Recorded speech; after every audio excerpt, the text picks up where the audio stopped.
Hello, welcome back to गुल की उड़ान। तो कैसे हैं आप लोग। तो आज के इस वीडियो में मैं आप लोगों के साथ यूपी टेट मैथ्स पेपर 2 2013 के मैथ्स के जो PYQ हैं उसके मैं 5 क्वेश्चन आप लोगों के साथ लाई हूँ। अगर ये क्वेश्चन आपको समझ आए, मेरा समझाया हुआ आपको समझ में आए तो प्लीज़ कमेंट सेक्शन में ज़रूर बताइएगा। और मैं ज़रूर ऐसे ही 5-5 क्वेश्चंस मैं आपको यूपी टेट की, जैसे 2013 में एग्ज़ाम हुआ था, आई थिंक 16 में, 19 में और 21 में भी। देखिए, मुझे प्रॉपर याद नहीं है, कभी कभी चीज़ें होती हैं, इंसान भूल जाता है डेट, ठीक है। तो उसके लिए प्लीज़ उन चीज़ों को नेग्लेक्ट कीजिएगा। अभी मैं क्वेश्चन पेपर एनालिसिस कर रही थी तो मैंने देखा कि किन किन ईयर में हुआ है। तो एग्जैक्ट अभी एग्जैक्ट याद नहीं आ रहा, लेकिन 4-5 बार ऐसे हुई है यूपी टेट, ठीक है। तो अभी मैंने 2013 का क्वेश्चन लिया है, ठीक है। और ये मैथ्स पेपर 2 के हैं। अगर आपको पसंद आएगा तो सारे PYQ मैं आपको करा दूंगी। जैसे आपका पहला क्वेश्चन है, बिटवीन, एकदम फर्स्ट क्वेश्चन से मैंने 5 क्वेश्चन लिया है। बिटवीन 2 रेशनल नंबर्स, कहता है 2 रेशनल नंबर के बीच में होगा, क्या होगा। बिटवीन 2 रेशनल नंबर आप जानते हैं, रेशनल नंबर का मतलब होता है परिमेय संख्या, ठीक है। कहता है 2 परिमेय संख्या के बीच में, ठीक है, क्या होगा नहीं होगा देखते हैं। There is no rational number, कहता है कि 2 परिमेय संख्या के बीच में कोई परिमेय संख्या नहीं होगा। जैसे मान लीजिए एक परिमेय संख्या ये है, दूसरा परिमेय संख्या आपका ये है, तो इस परिमेय संख्या के बीच में या इस रेशनल नंबर के बीच में कोई भी रेशनल नंबर नहीं होगा। तो ये बात गलत है। सबसे पहले मैं आपको बता दूं, किसी भी 2 रेशनल नंबर या किसी भी 2 परिमेय संख्या के बीच में अनगिनत, जिसको गिना ना जा सके, इनफाइनाइट या अनलिमिटेड कहे इनफाइनाइट कहे, यानी 2 परिमेय संख्या के बीच में बहुत सारी परिमेय संख्या होती है। या मैं ये कहूँ कि 2 रेशनल नंबर के बीच में बहुत सारी इनफाइनाइट रेशनल नंबर होती हैं। और रेशनल नंबर के बीच में इरेशनल की सवाल नहीं, हमें रेशनल बताना है, ठीक है ना, कि किसी भी 2 रेशनल नंबर के बीच में इनफाइनाइट रेशनल नंबर होती हैं। तो पहला तो जो ऑप्शन है एलिमिनेट हो गया। देयर इज एग्जैक्टली 1 रेशनल, क्या एक ही होता है। एक हम फाइंड कर सकते हैं, 2 फाइंड कर सकते हैं, 5 फाइंड कर सकते हैं, लेकिन क्या एक ही होता है। एग्जैक्टली वर्ड यूज किया है, सिर्फ एक ही होता है, नहीं भाई। There are infinitely many rational numbers. तो हाँ जी हाँ, 2 रेशनल नंबर के बीच में बहुत सारे इनफाइनाइट, जिसको अनगिनत कहते हैं, अनंत, जिसको गिना ना जा सके, बहुत सारे रेशनल नंबर होते हैं। There are only rational numbers and no irrational, मतलब सिर्फ एक रेशनल नंबर होता है और कोई इरेशनल नहीं होता है। तो ये भी बात गलत हो गई। तो क्वेश्चन ऑप्शन नंबर 3 हमारा सही है। और देखिए, ये एकदम बेसिक सा, ये रेशनल नंबर आपका कहाँ से स्टार्ट होता है, आई थिंक जहाँ तक मुझे लगता है क्लास 6 या 7 से स्टार्ट होती है। तो सोचिए, और ये चीज़ें ना जब मैं बच्चों को पढ़ाती हूँ और स्टार्ट करती हूँ चैप्टर, तो मैं उन्हें बताती हूँ कि रेशनल नंबर उसे कहते हैं जो PYQ के फॉर्म में होता है। और PYQ क्या होता है, कोई भी इंटीजर्स हो सकता है, पॉजिटिव, निगेटिव, और Q जो है वो कभी भी 0 नहीं हो सकता है। तो जो बेसिक चीज़ें बताई जाती है ना, तो उससे भी रिलेटेड क्वेश्चंस दे देते हैं, ठीक है। और 2 रेशनल नंबर के बीच में इनफाइनाइट रेशनल नंबर होते हैं। Okay, now we move question number 2।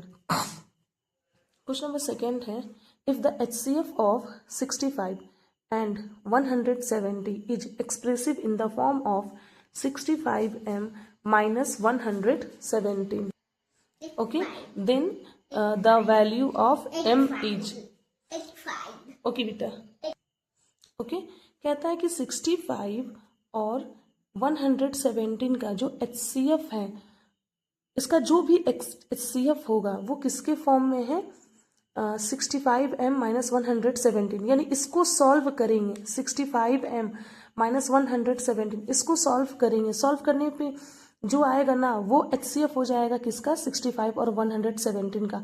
तो बताइए कि आखिर इसको सॉल्व जब करेंगे तो यहाँ m की वैल्यू कुछ होगी, वही m की वैल्यू क्या है। तो सबसे 65 बोला है और 117, तो आपको पता है ये कितना होता है, 13×5 = 65, ये कितना होता है, 13×9 = 117, और इसमें कॉमन क्या दिख रहा है, ओके, तो देखिए यहाँ पे भी 13 कॉमन है और यहाँ भी 13 है, यहाँ भी 13 है, यानी जो इसकी HCF होगी वो क्या होगी 13 होगी। यानी ये जो आपका 65m माइनस 117 है, इसको सॉल्व करने पे 13 आना चाहिए। तो देखिए ऑप्शन 4 है, 2 है, 1 है और 3 है, तो किसको रखेंगे तो आंसर आएगा। मैं यहाँ पे देखती हूँ, अगर मैं 3 रखती, 3 5 15, 3 6 18 19, इससे ज़्यादा आ जाएगा। 1 रखूँगी, 2 नहीं, 3 नहीं होगा, 1 नहीं रखूँगी क्योंकि 65 m की जगह पे 1 रखेंगे तो 65 ही आएगा। 2 रखते के देखते हैं, तो 65 को 2 से मल्टीप्लाई करेंगे तो 5 10 2 6 12 13, 13 में से 117 घटाएंगे तो क्या आएगा 13। यानी इसको सॉल्व करने पे देखिए आ गया ना 13, यानी जो इसका करेक्ट आंसर होगा वो m की वैल्यू क्या होगी, वो m इक्वल टू 2 होगी। ठीक है, अब आते हैं क्वेश्चन नंबर 3 में। क्वेश्चन नंबर 3 है, what will be multiplicative inverse of a rational number 5/19 multiply by its additive inverse.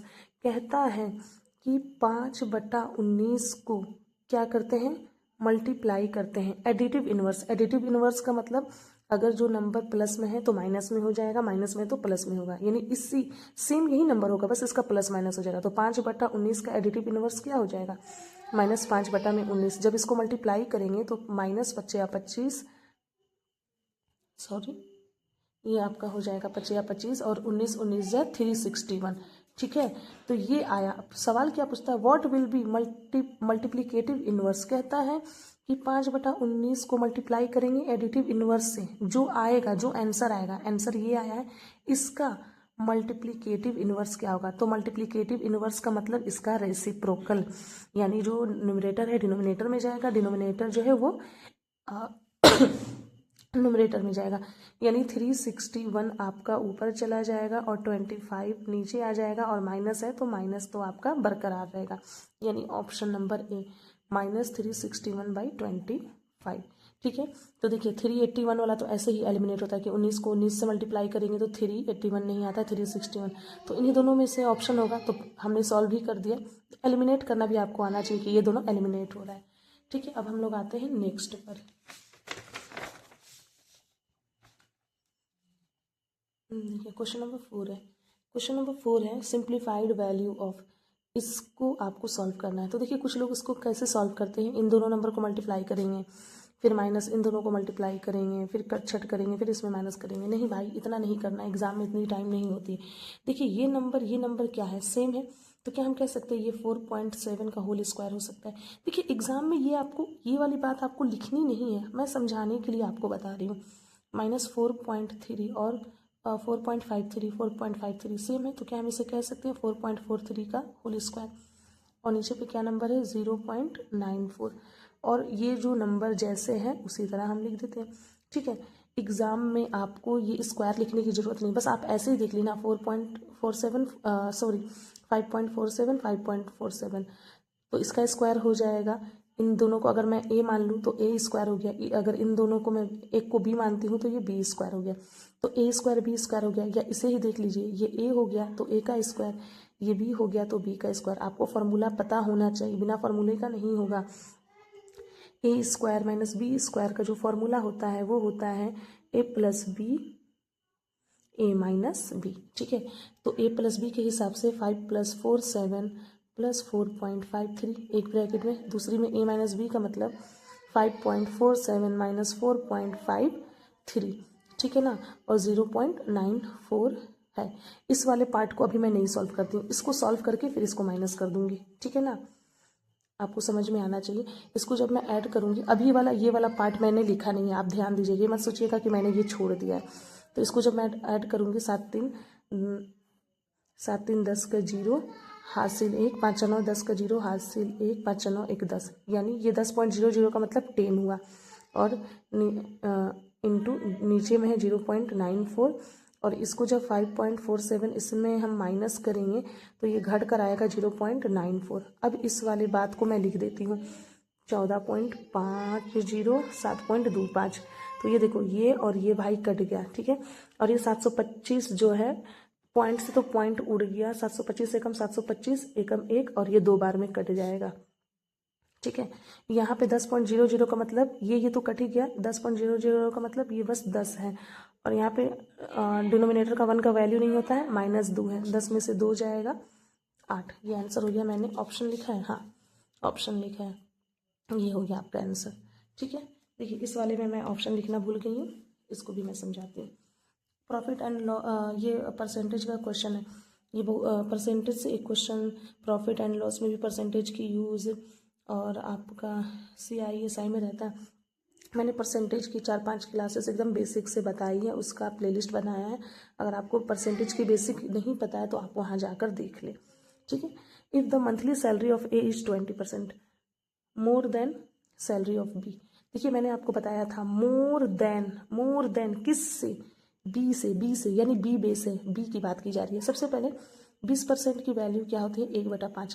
कहता है कि जो ए की सैलरी है ना, यहाँ पे मैं लिख देती हूँ ABC, सी की भी बात है इसलिए मैंने सी लिख दिया। ठीक है, कहता है कि जो ए की सैलरी है ना 20% जाता है मोर देन किससे, बी से, यानी बी को बेस मानना है, यानी नीचे वाला बी हो गया और ऊपर वाले को क्या कहा है, मोर देन, तो ये मोर वाली बात है। यानी बी अगर 5 है तो जो ए है ना वो बी से क्या है, ज़्यादा है। कितना ज़्यादा है, 20%। देखिए ये 20% अगर मैं परसेंटेज में कहूँ तो 20% ज़्यादा है, और फ्रैक्शन में कहूँ तो 1 ज़्यादा है, यानी ये 20% ही क्या है, 1 को दर्शाता है। फ्रैक्शन में कहूँ तो 1 ज़्यादा है बी से, और अगर परसेंटेज में कहूँ तो 20% ज़्यादा है, यानी ये हो गया बी। अगर बी आपका 5 है तो ए क्या हो जाएगा, ए 20% ज़्यादा का मतलब 1 ज़्यादा है। ऊपर वाला ही अगर ज़्यादा कम कहे तो वो ऊपर वाली ही चीज़ होती है, तो 1 ज़्यादा है। अगर बी 5 है तो 5 से ए क्या है, ज़्यादा है, ऊपर वाला नंबर ज़्यादा है, यानी ये 6 हो जाएगा। ठीक है, फिर क्या कहता है, salary of B is 30% salary of C. कहता है ये जो बी है ना, सी को मैं थोड़ा सा यहाँ पे लिख देती हूँ हटकर। कहता है ये जो बी है ना वो सी की जो भी सैलरी है उसका 30% है। तो 30% का वैल्यू आपको पता होना चाहिए 3/10, यानी बी की जो सैलरी है वो 30% है किसकी, सी से, यानी सी बेस है, यानी ये सी है। देखिए यहाँ पे बी की सैलरी को 30% ज़्यादा और कम नहीं बोला, अगर ज़्यादा बोलता तो 10 में 3 जोड़ देते, कम बोलता तो 10 में 3 घटा देते। कहता है कि जो सी की सैलरी है उसी का बी क्या है, 30% है।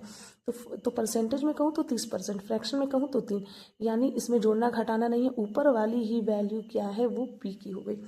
तो सी अगर 10 है तो बी हो जाएगा 3, क्योंकि सी का ही 30% है, तो ऊपर वाला नंबर 3 हो जाएगा। ठीक है, अब यहाँ पे देखिए चीज़ें गड़बड़ हो गई। यहाँ पे बी एक बार 5 आया है, एक बार 3 आया है, हालांकि ऐसा नहीं होना चाहिए। बी अगर दोनों वैल्यू बी के है तो बी को इक्वल होना चाहिए, तो क्या करेंगे, यहाँ 5 से गुना कर देंगे और यहाँ कर देंगे 3 से, तो देखिए इक्वल हो जाएगा। ये दोनों गुना होगा तो 5 × 15, ये गुना होगा तो 5 × 15, दोनों इक्वल हो गया ना। जब यहाँ हमने इसमें 3 से मल्टीप्लाई किया तो यहाँ भी 3 से करना होगा, और यहाँ 3 पहले से था, 5 से यहाँ गुना किया तो इसमें भी 5 से करना होगा। ऊपर जो नंबर से मल्टीप्लाई करते इधर करना होगा, नीचे जिस नंबर से मल्टीप्लाई करते इधर भी करना होगा। अब मल्टीप्लाई कर दीजिए, 6 × 18, 5 × 15, 10 × 25 50। ये हो गई ए की सैलरी, ये हो गई बी की, ये हो गई सी की, ये 50 है भाई। फिर कहता है if there total salary per month, अगर मान लीजिए पूरे महीने की सैलरी इतना है, ठीक है, तीनों का मिलाकर सैलरी इतना है, देन द सैलरी, तो सिर्फ सी की सैलरी बताइए। तो देखिए तीनों की सैलरी, मेरे हिसाब से तीनों की सैलरी मिला के एक्चुअल में इतना दिया है, मेरे हिसाब से क्या आ रहा है, एक का 18 आ रहा है, एक का 15 आ रहा है, एक का 50 आ रहा है। अगर तीनों को जोड़ दें हम, 18 15 + 50, तो ये आ जाएगा 8 5 13 3 हासिल 1 5 1 6 1 7 1 8, 83 आएगा। और मेरे हिसाब से टोटल 83 है, लेकिन क्वेश्चन के हिसाब से टोटल क्या है, 7 4 700। तो ये कितने बार में जाएगा, 83 एकम 83, 83 9, 9 × 27, 9 × 72, 73 74, और 2 0 है, 2 0 आ गया। हमें सैलरी किसकी निकालनी है, हमें सैलरी निकालनी है भाई सी की, और सी की सैलरी कितनी दी गई है, 50। लेकिन एक ध्यान से देखिए, एक यूनिट की वैल्यू 900 है, तो 50 यूनिट की वैल्यू क्या होगी, 50 में 900 से मल्टीप्लाई कर देंगे, 1 2 3 0 9 5 45। तो ये आंसर आपका 45,000, एक लोग की सैलरी यानी सिर्फ सी की सैलरी 45,000 होगी। आई होप आपको समझ में आया होगा। अगर इसमें कहीं भी थोड़ा सा मिस्टेक हुआ होगा तो प्लीज़ मुझे कमेंट सेक्शन में बताइएगा। और अगर ये आपको पसंद आया होगा तो यूपी टेट की जितने भी मैथ्स के PYQ हैं वो सारा मैं करा दूँगी। और टेलीग्राम चैनल ज्वाइन करना ना भूलिएगा। आज के लिए इतना ही। Thank you so much.